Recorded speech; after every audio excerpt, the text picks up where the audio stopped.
Sebastian and Emma had been married for 7 years. Both in their early 30s, they had built a comfortable life in a quiet suburban neighborhood. Sebastian worked as a financial analyst, his days a predictable cycle of spreadsheets and client meetings. Emma, once a passionate art teacher, had left her job 2 years earlier to focus on freelance illustration. She often joked that her canvases were now digital, her students replaced by anonymous clients online. Their marriage, while not fiery, felt stable, a partnership built on mutual respect and routine. They had no children, a choice they'd made together, though lately, Sebastian noticed Emma's restlessness. She'd started taking long walks alone, citing creative blocks, and her phone buzzed more frequently, tucked away in her pocket like a secret. Sebastian was a man of habit. He liked his coffee black, his gym sessions at 6 a.m., and his weekends spent organizing the garage or rewatching old thrillers. Emma had always been the spontaneous one, dragging him to art galleries or midnight diners for the aesthetic. But lately, her spontaneity felt strained, her smiles rehearsed. He dismissed it as stress until the Thursday his routine cracked. It began with a misplaced key. Sebastian had rushed home from work to retrieve a forgotten file, only to find Emma's car gone. Odd, he thought. She rarely left the house before sunset. He texted her, "Out grocery shopping." No reply. An hour later, her response, "Just needed air. Back soon." He stared at the message, unease prickling his neck. That night, over takeout sushi, she avoided his gaze, her laughter too bright, as she described a hilarious encounter with a neighbor's dog. Sebastian said nothing, but his mind replayed the empty driveway, the silence of their home.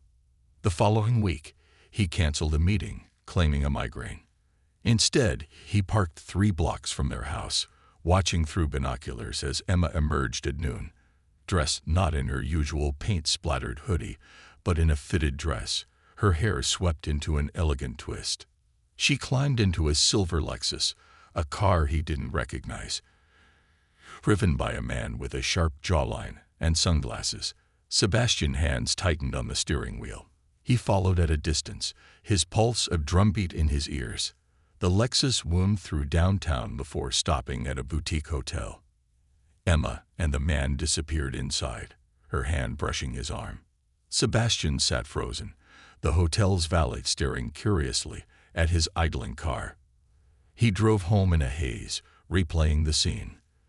That evening, Emma hummed in the kitchen, chopping vegetables as if nothing had happened. "How was your day?" she asked, too casually. "Quiet," he lied. He spent the next days oscillating between rage and denial. Part of him wanted to confront her, to demand answers. Another part feared what those answers might unravel. Instead, he began digging. He checked their shared bank account. No suspicious charges. Her phone, always face down, was password protected. But her laptop, left open on the couch one evening, offered a clue. An email draft, unsent, addressed to N. "I can't keep doing this," it read. "But every time I try to end it, you pull me back. Meet me tomorrow. Usual place." Sebastian memorized the timestamp, 11:15 a.m., and the next day, he called in sick. He arrived at the hotel an hour early, blending into the lobby's business crowd. At 11:10, Emma walked in, her steps hesitant. The man from the Lexus appeared moments later, his hand settling on her lower back as they headed to the elevators. Sebastian trailed them, his phone recording discreetly. The elevator doors closed on their laughter, the digital panel lighting up. Floor 8. He waited in the stairwell, counting minutes. When they emerged, disheveled and flushed, he captured every glance, every lingering touch. That night, he copied the footage to a USB drive, his hand steady despite the storm inside him. Emma returned home at dusk, her cheeks pink from the cold. "I went to the park," she said, hanging her coat. The light was perfect for sketching. Sebastian nodded, offering to make tea. As the kettle whistled, he studied her, The way she tucked her hair behind her ear, a nervous habit she'd had since their first date. How many lies had she folded into that gesture? He said nothing yet. Revenge, he decided, required precision. Emma had her secrets. He would have his. Sebastian kept the USB drive hidden in his gym locker, tucked beneath a stack of protein bar wrappers. For days, he rehearsed scenarios, confronting Emma at dinner, leaking the footage anonymously, even printing stills, and leaving them on her pillow. But raw anger felt too simple. He wanted her to feel the same slow unraveling, the same erosion of certainty she'd inflicted on him. His opportunity came during a weekend trip. Emma planned to visit her sister in Vermont. "I need space to think," she said, packing a suitcase with uncharacteristic haste. Sebastian nodded, offering to drive her to the airport. In the car, she stared out the window, her fingers drumming a restless rhythm on her knee. "You've been quiet lately," she remarked. "Everything okay?" "Just work," he said, merging onto the highway. "You know how it is." At the terminal, she kissed his cheek, a dry, perfunctory gesture, before vanishing into the crowd. Sebastian waited until her flight took off, then drove straight to a downtown office building. The man from the Lexus, whose name he'd learned was Nathan Carter, worked here as a mergers and acquisitions lawyer. Sebastian had spent nights combing through LinkedIn, property records, even Nathan's ex-wife's Instagram. The man was polished, ambitious, and currently negotiating a partnership at his firm. A scandal, Sebastian knew, would ruin him. He parked across the street, watching employees stream in and out. At 7 p.m., Nathan emerged, flanked by colleagues. Sebastian tailed him to an upscale wine bar, where Nathan met a woman in a crimson blazer. Not Emma. They clinked glasses, her laughter sharp and performative. Sebastian snapped photos, a plan crystallizing. The next morning, he created a fake email account, truthseeker227@tempmail.com. Attaching the hotel footage and the wine bar photos, he drafted a message to Nathan's firm and his ex-wife, now a family court judge. "Ask him about room 812, he wrote, and the Monday client meetings. He scheduled the email to send in 72 hours, giving himself time to dismantle Emma's world first. When Emma returned, her tan hinted at beach days, not Vermont's chilly forests. "Sis sends her love," she said, dropping a souvenir maple syrup bottle on the counter. Sebastian smiled, noting the label, "Made in Canada." "Let's have pancakes tomorrow," he said. "Celebrate your homecoming."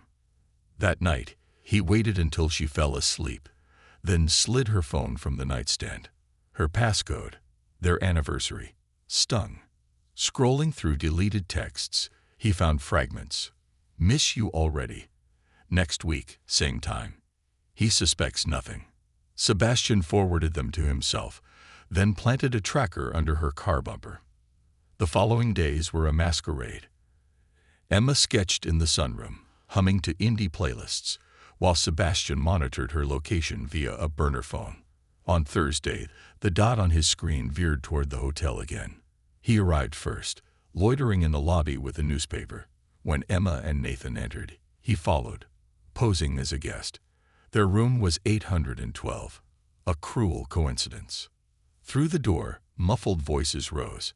Sebastian pressed his ear to the wood. "You're being paranoid," Nathan said. "He's clueless." "He's different," Emma replied. "Quiet, like he's watching. So let him watch, let him see what he's missing." Sebastian's jaw clenched. He retreated, deleting the tracker data and triggering the email blast early. By evening, Nathan's firm had launched an internal investigation. His ex-wife subpoenaed bank records, uncovering hidden transfers to Emma's PayPal.